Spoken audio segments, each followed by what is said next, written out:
Hello, listeners, and welcome back to the Percy Jackson, Son of Poseidon podcast. This is episode 8, part 2 of my review for The Titan's Curse. So, we left off with Percy finally joining the quest, meeting up with Thalia and Zoe and Grover and Bianca at the Smithsonian in Washington, D.C.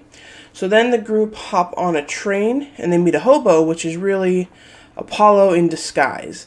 And Apollo talks to Percy and he says that, he can't directly help them with the quest, but he wants Percy to look out for his sister Artemis. And it's kind of cool seeing Apollo kind of come back again. I like the Apollo character.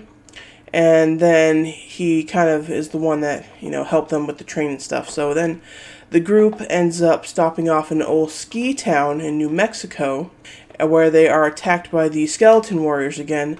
So Grover uses his reed pipes to call for help. So Grover has been practicing his pipes and, casting, nature spells and stuff. And so, he's convinced that Pan, the satyr god of nature, has sent them this giant boar called the Eurymanthian boar. And so, at first they're kind of fighting the boar and the skeleton warriors. But then Percy, he learns that Thalia is afraid of heights, which is kind of ironic because her father Zeus is the god of the sky, as they kind of go over this bridge to escape the skeleton warriors. So then they get on the boar and they ride the boar, because it's a large boar, fits all of them, as far as they can, and they hop off in Arizona. There they run into Ares, the god of war, who does not have a good track record with Percy, but Ares instructs Percy to stay behind and talk to Aphrodite, the goddess of beauty and love. And Aphrodite tells Percy that, he needs to focus on saving Annabeth, and that she says it's kind of a beautiful love story for the two of them, and Percy, kind of is like, oh, we're not in love, and he's really, shy and embarrassed by that, which is kind of cute. It's a reaction, a 13, 14-year-old boy would have. And Percy kind of just says that, he admits, he doesn't want Annabeth to go join the hunters, and he's, he doesn't say why, but it's, it's because, they like each other and stuff. So, Percy insists it's not love, that's just friendship. But I'm not really sure why we get this interruption with Aphrodite here. It doesn't really add anything to the overall plot of the story. She doesn't really come back. It doesn't really add any extra motivation to Percy wanting to save Annabeth, and he doesn't bring it up, at least in this book. So I'm not really sure why we have this little detour talk here with Aphrodite. Maybe it'll come in the future books, but it's kind of cool to meet a new god or goddess, so that is cool. And then we also learn that there's something off about Bianca, because she mentions that she and Nico lived in Washington, D.C. when they were younger, but that there were no subway trains when they would live there, and it wasn't until they came back last year that she realized that there was the subway. So, and then also, when Zoe mentions going to Las Vegas, Percy warns them about it, and Bianca says that she spent some time there. So, we know something's up with Bianca, and it's revealed that Bianca and Nico did stay in the Lotus Hotel, which obviously we know Percy, Annabeth, and Grover stayed in the first book. And so, time works differently in the Lotus Hotel. So, they actually went in to the Lotus Hotel when Franklin Roosevelt was the president, and they've been there for like 70 years until somebody came to get them out just a year or two ago. So it is kind of suspicious that they were sent into the hotel and somebody came to grab them out of the casino, and I think it's revealed at the end of the book, but I think it's, kind of suspicious. It adds a little bit of a mystery to it because of something that we do learn at the end of the book. And so I kind of do like this sort of tease of, what's going on with Bianca and Nico D'Angelo. So that's kind of cool. And then the group wind up in the junkyard of Hephaestus, which Aphrodite did warn them about because they are married. And Percy was told by Aphrodite not to take anything, but then the group is attacked by Talos, a junkyard monster, because Bianca did steal something. She stole a little figurine statue from that game that her brother plays. So the monster kind of comes after him. They get the idea to lure the monster near the power lines, and Bianca tries to take the monster out on her own. And she ends up going inside the monster to control it, to move it towards the power lines, and it fries the monster, causing him to collapse. And they try to search for Bianca, but they can't find her, so presumably she is dead. And just like the prophecy said, one shall be lost in the land without rain, which is Arizona, because it's a desert. So we do lose Bianca on this journey, and I'm not really sure if this gets referenced again in the other books, or if we find out what actually happened to her. I'm not really sure about that. But we lose Bianca on this journey so far, which is kind of sad, because she was kind of, again, a little bit of an interesting character. She had just joined the Hunters. I think we could have done maybe a little bit more with Bianca than get rid of her right away, especially since we kind of do something similar with another character at the end of the book. But then the group ends up going up the Colorado River to the Hoover Dam with help from some river nereids. And at the Hoover Dam, they run into more skeleton warriors, and Percy escapes with the help of a mortal girl, Rachel Elizabeth Dare, who can see through the mist, which is kind of interesting. And I'm not sure if there is something more important going on with Rachel Elizabeth Dare. I don't remember if she comes back or not, or if it's explained why she can see through the mist. Is she the daughter of a half-blood or something? Or does she have that in her veins? I don't know. But she's kind of a cool character for this brief little interaction she gets with Percy. And, I did have a vague memory of going to the Hoover Dam. I just thought it was in the second book, and it was with Annabeth. So it was kind of cool to see the way it actually plays out in this book. That's one of the things I like, is kind of not remembering the books very well, just having a vague memory. It's kind of like I'm rediscovering them all over again. So that's kind of fun. And then Thalia then asks Zeus, her father, for help with these giant metal angel statues that are dedicated to him. And so the angel statues come to life, and they fly the kids off to San Francisco. And they drop them off at the pier, and then Percy is told he needs to speak with Nereus, who is a sea god, and the father of the Nereids and everything. And so Percy he needs to ask Nereus a question. I think this is explained by Zoe. But in order to do so, he has to wrestle Nereus, and he only gets one question. And so, of course, Percy wants to ask where's Annabeth, but he needs to focus on the actual quest. And so he ends up capturing him. Being the son of Poseidon, Nereus tries to drown him, but he can't. And so Nereus, Percy asks Nereus about the monster that Artemis was hunting, as a sort of way to kind of figure out what's going on with Artemis. And so Nereus just kind of laughs and says, well, the monster's here. And he points to the water. And it's revealed that the serpent cow that we met earlier with the hippocampi that Percy rescued, who he's named Bessie, that is the monster that Artemis was hunting. And we also saw Bessie at the Hoover Dam as well. So it was following Percy, or is following Percy. And so Zoe kind of explains a little bit about Bessie, the serpent cow, which is called an Ophiotaurus. So, and Zoe knows a little bit about the Ophiotaurus because the Ophiotaurus played a role during the Titan War, and now it's reemerged 3,000 years later, and it's said to be what causes the fall of Olympus, because the prophecy says that a half-blood needs to sacrifice Bessie the serpent cow. And so then we get Dr. Thorne, who shows up, and he tries to recruit Thalia and tells her to kill Bessie, claiming she's the one from the prophecy because she'll be a 16 in 2 days. But then Percy opens a portal, or not a portal, but one of those iris messages to Camp Half-Blood, and talks to Dionysus, Mr. D. And he kind of doesn't want to really help them. He kind of casually waves them off. But then he actually does help them get rid of Dr. Thorne. And for a brief second, he calls Percy by his actual name, Percy Jackson, and then immediately denies that he did. So it's a fun little scene, kind of a way to incorporate Dionysus to show that he's not on Percy's side, but he's also not a complete bad guy either. He's just kind of a jerk in general.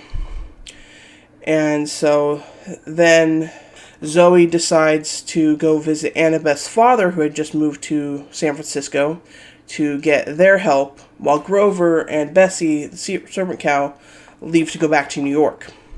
Because Grover can talk to Bessie, the serpent cow, the Ophiotaurus. And so now we're left with Thalia, Zoe, and Percy, and they go to meet Annabeth's father, Dr. Chase, and we also briefly meet her stepmom, who, they don't come off as bad as Annabeth had said they were, and maybe they've changed over the years. Or maybe that's just Annabeth's recollection because she's a child. But they don't come off that bad. And Dr. Chase is a battle strategy professor, and so that makes sense why he and Athena, the goddess of war, got together and had Annabeth, and why she's so smart. And so they tell Dr. Chase that Annabeth's in trouble, and he gives them their car so that they can drive to Mount Tamalpais. Mount Tam. Zoe wants to go there because it's the Garden of Hesperides, and Zoe is the daughter of Hesperus. So they decide to go there, but on their way, the car was hit by a lightning bolt, and Thalia assumes that it's Zeus. Because of the prophecy, one will perish by the hand of a parent. But Percy tries to tell her, no, it's not Zeus just trying to kill you. It's actually Kronos. And so they get to the Garden of Hesperides. Zoe is kind of an outcast because she is now, she turned her back on them, and she's a hunter now. And she's kind of originally turned away by her sisters. But then she awakens the dragon Ladon. And so Percy and Thalia and Zoe fight the dragon, and Percy and Thalia escaped unharmed, but Zoe does get injured. But then they climb their way up to the mountain and discover the ruins of Mount Othrys. And Zoe explains that this is bad because Mount Othrys was the base where the Titans were during the Titan War between the gods and the Titans, and it's also the place where Atlas holds up the sky. So the fact that it's on this mountain where they know Artemis to be is a bad sign. And so it's revealed that Artemis is now holding up the sky in place of Atlas. And that's what he, I believe, needed her for. And this is what Percy kind of saw in his dream. And then we discover that the general of Kronos' army is Atlas himself. And he is also the father of Zoe and the other Hesperides. And so this was a reveal I didn't see coming because I did not remember Atlas. I didn't remember any of this ending of the book.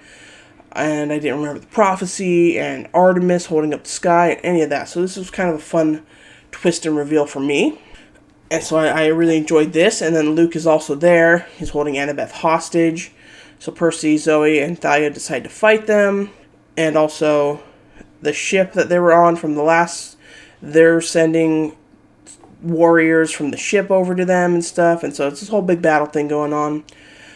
Percy tries to go after Atlas, but something that Ares said in the first book sticks out to him, where he says something about his weapon Riptide will fail him when he needs it the most. So Percy decides to switch place with Artemis, and he holds up the sky so that she can go fight Atlas with Zoe. So Percy is able to hold it up temporarily, struggles obviously because he's only half-blood, and Zoe ends up getting injured, and when Atlas comes after Percy kind of tricks him a little bit and makes a quick move, slides out from under, and tricks Atlas to going back into his position of holding up the sky. So it's kind of, Percy does a lot of these kind of like clever things along the way, so he's not like book smart like Annabeth, but he can think on his feet really quick, and I like that they've consistently shown that ability in Percy.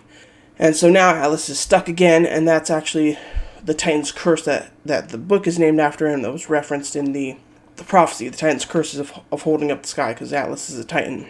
And so the whole prophecy has come together Titan's curse one must withstand was meant for Percy to withstand holding up the sky. Bianca died in the land without rain, and Zoe falls at the hand of her father. And so we get the whole prophecy kind of wraps up here at the end. And Zoe kind of always knew that she was the one that was going to end up perishing at the hand of a parent, but she still went on the quest anyway, because that's how much Artemis means to her. And so I kind of like that as a character arc for Zoe. She also kind of admits that not all men are terrible, and she kind of gives credit to Percy for being a hero and everything. And so it's kind of a good way to wrap up the Zoe character. But again, we've lost another cool character. And Thalia ends up sending Luke over a cliff, which we are presumed that he's dead, but we find out he's not. And Dr. Chase flies in on an airplane to take out the rest of the army that was working their way up the mountain, and to rescue Annabeth, of course. And then Artemis says a spell and turns Zoe's golden ashes into a star constellation in the sky, which is kind of cool, because she's the goddess of the moon and the hunt. And so it's kind of I don't know if I like Dr. Chase coming in with the airplane at the end. That's a little too Deus Ex Machina for me. But it is kind of, it follows Annabeth's storyline of her dealing with her father. And so it kind of brings that together a little bit better, that he came to her rescue. But she still decides to go back to New York. And so Annabeth says to Percy that Luke is still alive. And then Blackjack, the Pegasus horse, and 2 other Pegasi come to rescue Percy, Annabeth, and Thalia. And they fly them back to Mount Olympus. And so the 3 of them go to Mount Olympus for the winter solstice meeting, where Artemis has already gone off to also, and they find that Grover and Bessie are already there. And Artemis congratulates them as heroes for saving the day, while Ares, Dionysus, and Athena agree that Percy and Thalia are just too powerful to be kept alive, and they should be killed, which is kind of dark for a children's book. But the point that they make is in line with what we've been saying all along, is that the prophecy of one of the children of the big 3 controlling Olympus, and that children of the big 3 are just too powerful in general. So you understand where they're coming from. Ares is a little bit more just on the bitter side at Percy. He just doesn't like Percy personally. Dionysus doesn't really care, but he understands Athena's point. And Athena is just the goddess of wisdom, so logically to her it means get rid of them. And the Olympians all want to kill off Bessie, the Ophiuchorus, because it's too risky to have it around because of the prophecy. But Percy convinces them not to kill Bessie, and Poseidon offers to take care of the Ophiuchorus and protect it. So we don't kill Bessie, that's nice. And I'm not sure if we do get Bessie in the next couple books or not, or how that all plays in to the prophecy as we go to the end of the book. So maybe we'll see if Bessie returns. And then Artemis offers Thalia to replace Zoe as her lieutenant of the Hunters.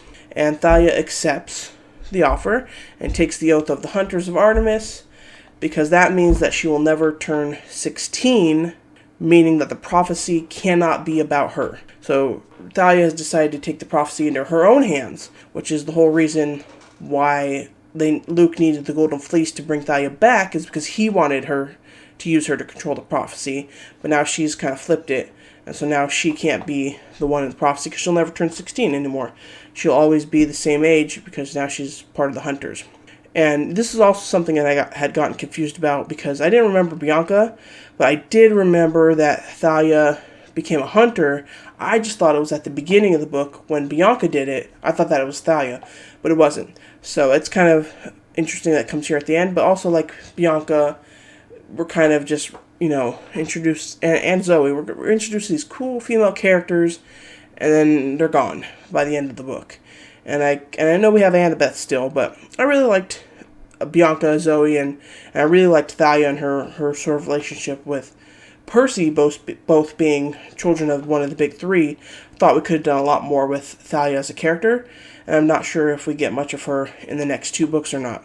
And then Percy has a talk with Poseidon, and Poseidon warns Percy to be careful about Kronos, and that Luke is indeed still alive. So Luke is alive, And then Athena talks to Percy, letting him know that she does not approve of his friendship with Annabeth, spoken like a mom, but that she still thinks that he is dangerous because he is a child of the big three.